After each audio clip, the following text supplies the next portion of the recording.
Segala puji bagi Allah Subhanahu wa Ta'ala yang telah mengumpulkan kita di tempat ini, di berkumpulan seperti ini. Dan sebagaimana Allah mengumpulkan kita di tempat ini, semoga Allah kelak nanti akan mengumpulkan kita di tempat yang begitu mulia. Dan bahwasanya tidak ada keraguan lagi tentang kesibukan yang begitu mulia selain daripada talabatul ilm.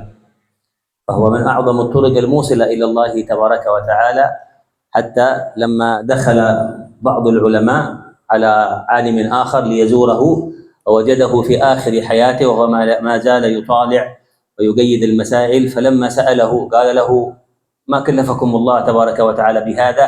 فقال له: يا هذا طريق وصلنا به إلى الله عز وجل فلا ندعه. Dan sesungguhnya dalam mencari ilmu atau talabatul ilmu ini merupakan jalan yang paling cepat untuk menunjukkan kita sampai kepada Allah Subhanahu wa Ta'ala.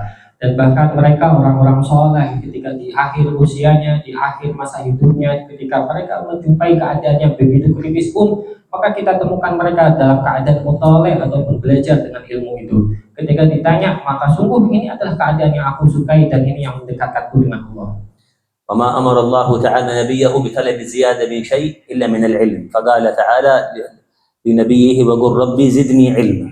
Dan tidak ada Allah memerintahkan nabinya untuk meminta suatu hal untuk ditambahkan kecuali menambahkan ilmu. Sebagaimana Allah mengajarkan kepada Nabi bahwasanya untuk mengatakan berdoa Rabbi zidni ilma, ya Allah tambahkanlah kepada kami ilmu. وكان من دعائه عليه الصلاة والسلام كما جاء عند الإمام الترمذي: اللهم علمني ما ينفعني Allahumma zidni ilman wa 'allimni ma yanfa'uni. Dan sebagaimana doa Nabi Shallallahu Alaihi Wasallam yang diriwayatkan dalam suatu hadis, wahai Allah berikanlah, tambahkanlah kepada kami ilmu dan berikanlah kemanfaatan di dalamnya. Bal bada Allah tabaraka wa ta'ala fi kitabih bil ilm qabla at-tauhid faqala subhanahu jalla wa ala fa'lam annahu la ilaha illa Allah. Bahkan Allah Subhanahu wa Ta'ala memulai kalimatnya di dalam suatu Al-Quran itu dengan ilmu sebelum Allah melanjutkannya dengan tauhid, yaitu fa'lam, ketahuilah bahwasanya tidak ada Tuhan selain Allah. Wa qala jalla wa ala innama yakhsha Allah min ibadihi al-ulama. Wa qala subhanahu wa ta'ala qul hal yastawi alladhina ya'lamuna wal ladhina la ya'lamun. Kemudian Allah juga berfirman di dalam Al-Quran, apakah hanya saja orang yang takut kepada Allah itu adalah mereka para ulama. Dan juga dikatakan di dalam suatu ilmu, sungguh apakah sama orang yang berilmu dengan orang yang tidak berilmu?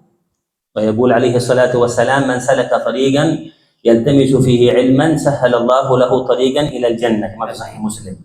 Dan dalam satu hadis yang diriwayatkan oleh Sahih Muslim, bahwasanya dikatakan bahwa barang siapa yang dia sibukkan dengan mencari ilmu, maka Allah akan mempermudah jalan dia menuju surga. ويقول أيضا عليه الصلاة والسلام العلماء ورثوا الأنبياء وأن الأنبياء لم يورثوا دينارا ولا درهما وإنما ورثوا العلم فمن أخذه أخذ بحظ وافر. قال وفضل العالم كفضلي على أدناكم وإن العالم ليستغفر له من في السماوات والأرض حتى الحيتان في الماء وحتى النمل في جحرها.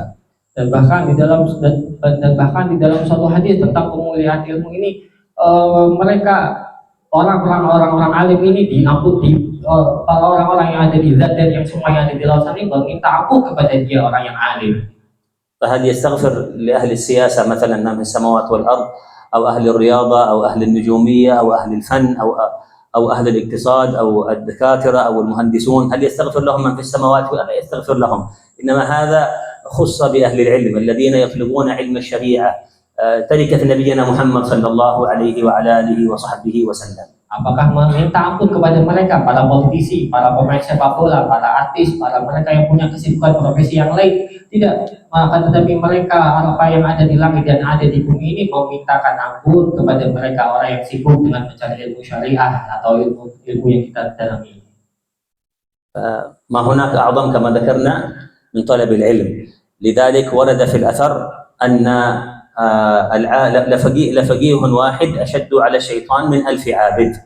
Dan bahkan dikatakan dalam satu asar bahwasanya satu faqih, satu orang yang ahli ilmu itu lebih ditakuti daripada 70 orang yang hanya abid atau mereka hanya beribadah. فرق كبير بين من يعبد الله تعالى على علم وآخر يعبده على جهل. Dan sungguh berbeda yang begitu besar ketika mereka orang yang beribadah dengan ilmu dan beribadah tanpa dengan ilmu. حتى يذكر العلماء رضوان الله تعالى عليهم أن رجلا من أهل الله من أرباب البصائر المنورة أراد أن يدخل المسجد فوجد الشيطان واقفا على باب المسجid. Dan dalam suatu cerita yang lain juga diriwayatkan bahwasanya mereka para ahli basir orang yang mempunyai pandangan yang begitu tajam mata batinnya. Ketika itu syaitan hendak masuk di dalam satu masjid, tapi dia hanya berhenti di pintu daripada masjid itu. فقال له يا عدو الله لماذا أنت هنا على باب المسجid؟ قال له أردت الدخول فكان في المسجد شخصان أحدهما يصلي والآخر نائم.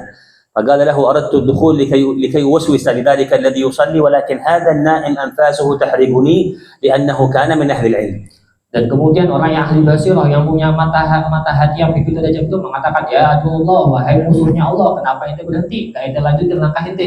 Maka dikatakan setan itu, wahai sungguh aku itu hendak untuk menakut-nakuti dia atau menggoda dia, orang yang sedang sholat. Dan di masjid itu terdapat dua orang, satu orang sholat, yang satu sedang tertidur. Akan tetapi setan mengatakan, aku sungguh akan menakut-nakuti atau membuat was-was dia yang sedang sholat itu. Akan tetapi nafasnya orang yang alim yang tidur itu tadi sungguh membakar aku. تخيل هذا النائم أنفاسه خاف الشيطان من أنفاسه وذاك يصلي فلم يخف الشيطان منه. Dan bayangkan mereka orang yang alim nafasnya aja itu bisa membuat takut syaitan. فقد قال الله تعالى في كتابه إن عبادي ليس لك عليهم سلطان إلا من اتبعك من الغاوين. Dan dikatakan di dalam satu ayat bahwasanya ibadi laisa لك عليهم سلطان. Kalian tidak punya untuk orang-orang yang menguasai kalian. Illa man taba, kecuali orang-orang yang taubat, wa illa man taba. Inna ibadi laysa laka alayka illa man ittaba'aka min al-ghawin. Kecuali mengikuti engkau orang-orang yang ahli ghawin. ومنهم سيدنا عمر رضي الله تعالى عنه حتى كان يقول له عليه الصلاة والسلام إيهم ابن الخطاب ما سلكت فجا أو شارعا إلا وسلك الشيطان فجا غير فجك. Bahkan dikatakan oleh Rasulullah SAW kepada Sayyidina Umar, wahai Sayyidina Umar, wahai Ibn Khattab, itu sungguh ketika itu melalui satu jalan, setan itu minggir, takut karena itu mau lewat. وهو الذي عليه الصلاة والسلام كما جاء عند الإمام البخاري رأى في النوم أنه أتي بلبن فشربه عليه الصلاة والسلام قال ثم أعطيت فضلتي أو فضل ذلك اللبن عمر بن الخطاب. Dan kemudian Nabi SAW melihat dalam suatu mimpinya, yaitu satu lebat diminumkan kepada Rasulullah SAW, lebat itu dan kemuliaannya diberikan kepada Sayyidina Umar. فقيل له ما أولته يا رسول الله؟ قال العلم. Kemudian kenapa gerangan itu dari Rasulullah? Karena ilmu. العلماء هم أهل الله وأهل خشية الله تبارك وتعالى، وهذا العلم كما تعلمون لا نهاية له إلا أنه ينبغي الإنسان أن يأخذ من كل فن أحسنه كما يذكرون. Dan sebagaimana dikatakan bahwasanya mereka ahli ilmu adalah mereka orang yang takut kepada Allah Subhanahu wa taala. حتى ذكروا أن سيدنا الإمام محمد بن زين الحبشي عليه رحمة الله ونفعنا به وبسائر الصالحين كان قد جاوز 60 سنة وهو لا يزال يقرأ على الإمام الحداد، حتى ذكروا أن الإمام الحداد توفي عليه رحمة الله وسيدنا محمد بن زين يقرأ عليه في موطأ الإمام مالك في الحديث. Dan bahkan Imam Habib Ahmad bin Zain Al-Habsyi beliau di usia yang begitu tua, yaitu 60 tahun, beliau masih belajar kepada Imam Al-Haddad. Dan diceritakan bahwasanya Imam Al-Haddad itu meninggal sedangkan Habib Ahmad bin Zain Al-Habsyi sedang membaca muwatta di hadapan Imam Al-Haddad. فالعلم طريق يرون أنه طريق يوصلهم إلى الله فلا يتركونه أبدا، كما كان سيدنا أحمد بن حنبل إمام أهل السنة والجماعة عليه رحمة الله عندما رؤي وقد ابيضت لحيته بيضاء وهو لا يزال يحمل المحبرة والدواء ويكتب، فقيل له يا إمام إلى هذا السن مع المحبرة؟ فقال مع المحبرة إلى المقبرة. Dan bahkan dikatakan oleh mereka, diceritakan Imam Ahmad bin Hanbal begitu kentalnya dia dengan ilmu, bahkan di usia yang begitu kritis, di usia yang begitu senja, beliau menyertai beliau yaitu amahbar ataupun yaitu pena yang diselipkan terus kepada tinta. Maka dikatakan kepada Imam Ahmad bin Hanbal, sampai kapan wahai Imam? Ya, amahbar ila makbarah, ya tinta ini akan membawa sampai mati.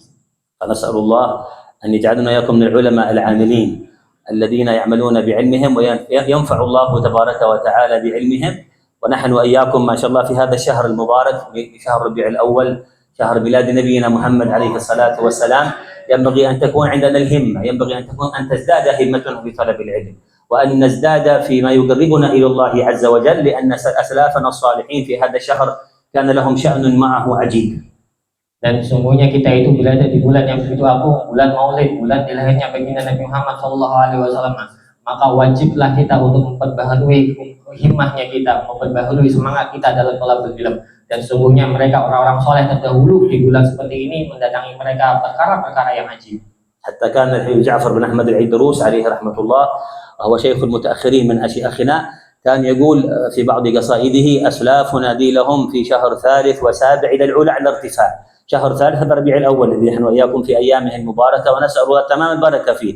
وشهر سابع هو شهر رجب، شهر المعراج الذي عرج فيه بنبينا عليه الصلاة والسلام إلى السماوات العلا إلى سدرة المنتهى إلى مستوى سمع فيه صريف الأقلام صلوات ربي وسلامه عليه. Dan beliau yaitu Habib Ja'far bin Idrus, yaitu merupakan syekh daripada orang-orang mutaakhirin. Beliau mengatakan di dalam syairnya, mereka orang-orang soleh terdahulu di bulan yang ketiga dan di bulan yang ketujuh meraih keluhuran yang begitu luhur, yaitu di bulan ketiga, yaitu di bulan di mana dilahirkannya baginda Nabi Muhammad SAW, dan juga di bulan yang ketujuh yaitu bulan Rajab, bulan di mana Rasul SAW menuju keluhuran yaitu Sidratul Muntaha. لأن حقيقة الفرح إنما هو الفرح بالله تعالى وبرسوله صلى الله عليه وسلم كما قال مولانا في كتابه: قل بفضل الله وبرحمته فبذلك فليفرحوا هو خير مما يجمعون. Karena inilah daripada hakikat ataupun sungguh makna kesungguhan daripada farah yang mana diisyaratkan oleh Allah Subhanahu wa taala di dalam satu ayat: "Qul bi fadlillahi wa rahmatihi falyafrahu." Katakanlah dengan fadlnya Allah Subhanahu wa taala, anugerahnya Allah Subhanahu wa taala, rahmatnya Allah Subhanahu wa taala, dan atas hal-hal yang demikian itu falyafrahu, maka berbahagialah kalian. نعم. فيقول سيدنا ابن عباس: فضل الله العلم ورحمة الله ومحمد صلى الله عليه وعلى آله وصحبه وسلم. Dan Sayyidina Ibn Abbas mengatakan bahwa fadlullah itu adalah ilmu, dan rahmatnya Allah adalah Sayyidina Rasulullah SAW. الذي قال الله له في كتابه: وما أرسلناك إلا رحمة للعالمين. Yang mana dikatakan di dalam satu firman, wa ma arsalnaka illa rahmatan lil alamin. Tidaklah aku utus engkau wahai Muhammad kecuali sebagai rahmat bagi semesta alam. والقائل عليه الصلاة والسلام عن نفسه: إنما أنا رحمة مهداة. Dan Nabi SAW, aku adalah rahmat bagi kalian, rahmat yang agung bagi kalian semua. فكان كل شيء في هذا الكون يعرف أنه رسول الله. الجمادات والأشجار والأحجار كما جاء عند البخاري يقول عليه الصلاة والسلام: إني لا أعرف حجرا في مكة كان يسلم علي يقول: السلام عليك يا رسول الله. Dan bahkan semua zat-zat yang ada di muka bumi ini semua mengenal bahwasanya Rasul SAW adalah utusannya Allah. Bahkan Nabi SAW mengetahui akad hajar ataupun bebatuan yang begitu mengucapkan salam kepada Rasul SAW, dan aku mengatakan menjawab salamnya dan menjawab salamnya Waalaikumsalam. نعم. فكان كل شيء يعرفه كما كان يقول عليه الصلاة والسلام: كل شيء يعرفني ما خلا العصاة من الإنس والجن. Dan semua orang, Nabi SAW mengatakan semua orang, semua zat mengetahui bahwasanya aku adalah utusan Allah kecuali mereka yang membangkang kepadaku dari golongan manusia dan juga jin. فكان عليه الصلاة والسلام رحمة للأمة كلها ورحمة للعالمين، وعلى وجه الخصوص رحمة لأصحابه فنالوا شرف صحبته ونالوا شرف النظر إلى وجهه عليه الصلاة والسلام ومجالسته، وكذلك كان رحمة لآل بيته فنالوا به صلى الله عليه وسلم هذه المنزلة العظيمة العالية. Dan Rasul SAW adalah rahmat bagi semuanya, bagi alam semesta ini, bagi umatnya, bagi orang-orang, mobil khusus kepada mereka para sahabat-sahabatnya Rasul SAW. Mereka semua merempuh yaitu derajat kerahmatan yang begitu tinggi dengan pertemuannya dengan Rasul SAW, dengan persahabatan dengan Rasul SAW. Dan lebih daripada itu, mereka yaitu para ahli bait SAW yang mana merempuh kedekatan dengan Rasul SAW sebagai keluarga baginda Nabi Muhammad SAW. وما من نبي كما أخبر عليه الصلاة والسلام إلا وآتاه الله تعالى دعوة مستجابة، فقال عليه الصلاة والسلام: إن الله أعطى كل نبي دعوة مستجابة فتعجل دعوته في الدنيا وخبأت دعوتي شفاعة لأمتي صلى الله عليه وسلم. Dan dikatakan bahwasanya tidaklah daripada golongan nabi kecuali diberikan oleh Allah Subhanahu wa taala kesempatan sebagai doa yang akan dijawab oleh Allah Subhanahu wa taala. Dan sungguh aku ini adalah doaku adalah untuk menjadikan kalian syafaat kelak di yaumil akhir. ولما شج جبينه في غزوة أحد عليه الصلاة والسلام وكسرت رباعيته قال له بعض الصحابة: ادعو عليهم يا رسول الله. قال: اللهم اهد قومي فإنهم لا يعلمون.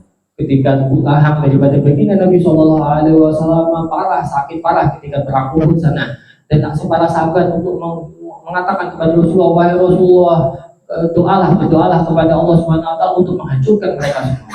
وأنتم تعلمون ما قال نوح الحق جل وعلا في كتابه: يحكي لنا أخبار سيدنا نوح عندما عذوه قومه دعا عليهم فقال ربي لا تذر على الأرض من الكافرين ديارا إنك إن تذرهم يضل عبادك ولا يضل إلا فاجرا كفارا. Dan sungguh kita semua sudah mengerti tentang bagaimana Nabi Nuh ketika mendoakan mereka-mereka yang membangkang kepada Nabi Nuh. Bahwasanya wahai Allah, jangan sisakan di dalam muka bumi ini mereka orang-orang yang membangkang, mereka yang kufur kepadamu. فنبينا لم يدعو وكلكم يعلم لما ذهب إلى الطائف عندما مكث عليه الصلاة والسلام السنوات يدعو في مكة وشعر أن الدعوة في مكة بدأت تصل إلى طريق مسدود أخذ يبحث عن أماكن أخرى لنشر الدعوة فيها فذهب إلى الطائف عليه الصلاة والسلام ذهب إلى ثقيف وإلى سادات ثقيف لعله أن يجد عندهم من يقبل الإسلام ولكن الذي جرى أنهم ردوا عليه الصلاة والسلام ردا عنيفا وأغروا به صبيانهم ومجانينهم بل ورموه الحجارة حتى سال الدم من العقبين الشريفين. Dan bahkan baginda Nabi Shallallahu Alaihi Wasallam ketika menghadapi mereka para kafir Quraisy dalam keadaan terjepit, baginda Nabi Shallallahu Alaihi Wasallam diusir, bahkan diboikot mereka sampai Nabi Shallallahu Alaihi Wasallam hendak pergi menuju Taif. Maksud daripada baginda menuju Taif adalah meminta bantuan kepada Bani Saqif. Nabi SAW berharap bahwasanya ada bantuan, ada orang yang beriman, ada yang berusaha membantu baginda Nabi SAW. Akan tetapi tidak ditemukan di Taif itu kecuali mereka orang-orang yang melempari baginda Nabi dengan batu sampai kedua kaki baginda Nabi SAW bercucuran darah ketika itu. Dan Nabi SAW telah di Taif yang semula Nabi SAW bahkan menginginkan pertolongan yang ada di itu, tapi malah Nabi SAW ditolak mentah-mentah di sana. Naam. دخل عليه الصلاة والسلام ومعه مولاه سيدنا زيد بن حارثة رضوان الله تعالى عليه دخل إلى حائط لعتبة بن ربيعة وشيبة أبناء ربيعة وجلس عليه الصلاة والسلام والدم يسيل من العقبين الشريفين ودعا ربه تبارك وتعالى هذا الدعاء الذي اهتز له العالم الأعلى وقال ويسميه العلماء دعاء الطائف اللهم إني أشكو إليك ضعف قوتي وقلة حيلتي وهواني على الناس أنت رب المستضعفين وأنت ربي إلى من تكلني إلى بعيد يتجهمني أو إلى عدو ملكته أمري إن لم يكن بك علي غضب فلا أبالي لك العتبى حتى ترضى أعوذ بنور وجهك الذي أشرقت له الظلمات وصلح عليه أمر الدنيا والآخرة من أن ينزل بي سخطك أو يحل بي غضبك لك العتبى حتى ترضى ولا حول ولا قوة إلا بك. Akan tetapi apa yang terjadi ketika baginda Sallallahu Alaihi Wasallam ketika dalam keadaan yang begitu terjepit lari daripada kota Taif itu bersama beliau Sallallahu Alaihi Wasallam, Sayyidina pembantu beliau Sayyidina Zaid bin Harithah dan juga Ibn Rabi'ah juga menemani baginda Nabi. Ketika itu baginda Nabi Sallallahu Alaihi Wasallam justru berdoa tidak sebagaimana doanya yang tadi kita dengar dari Nabi Nuh. Akan tetapi Nabi Sallallahu Alaihi Wasallam sungguh akan mengeluhkan, ya Allah, wahai Allah, aku keluhkan kepadamu tentang du'fukhilati, yaitu tentang bagaimana lemahnya aku dalam mencari solusi, lemahnya aku dalam seperti ini, tolong seperti ini. Sampai baginda Nabi Shallallahu Alaihi Wasallam mengatakan, "Ilam yakun bika alayya khutbun fala ubali." Wahai Allah, sungguh kalau misalnya engkau tidak marah kepadaku, engkau tidak murka kepadaku, maka hal yang lain aku tidak peduli. Dan doa-doa yang panjang yang tadi disebutkan oleh Habib, yang mana orang-orang menyebutnya sebagai doa Taif. هذا الدعاء الذي اهتز له الملأ الأعلى فما أكمله عليه الصلاة والسلام إلا وجبريل واقف على رأسه وقال له يا محمد هذا ملك الجبال أرسله الله إليك يستأذنك في أن يطبق عليهم الأخشبين. Bahkan malaikat Jibril ketika mendengar doa itu semua malaikat itu bersiap untuk mereka bersimpuh ataupun berdiri di pintu langit itu. Dan dikatakan kepada Nabi Shallallahu Alaihi Wasallam oleh malaikat Jibril, dikatakan wahai Muhammad, sungguh malaikat Jibril ini telah mengatakan kepadaku, ia akan bersiap kalau engkau menghendaki maka akan digempurkan daripada gunung itu untuk menghancurkan mereka semua. نعم صلى الله عليه وسلم فلم يدعو أو لم يأمر ملك الجبال في أن يطبق عليهم الأخشبين ولكن الواحد مننا ربما لو تعرض لموقف لو أن إنسانا آذاه وجاء آخر قال لك إيش رأيك أنا هذا أحبسه أو خلي حد يضربه ولو بسم الله توكل ضربه وكلنا منه خلصنا منه لكن الرسول لم يفعل هذا مع أنهم قالوا ساحر قالوا شاعر قالوا كاهن قالوا كذاب قالوا مجنون يستهزئون به عليه الصلاة والسلام لكنه كما قلنا رحمة عظيمة. Ketika Nabi SAW dikatakan seperti itu oleh malaikat Jibril, bahwasanya malaikat Jabal sudah bersiap ingin menghempaskan gunung itu untuk menghancurkan mereka orang-orang Taif. Akan tetapi baginda Nabi SAW menolaknya. Kita kalau misalnya seperti itu kan disebut bahwasanya kita adalah seorang yang kahin, kita adalah penyihir, kita adalah orang yang gila.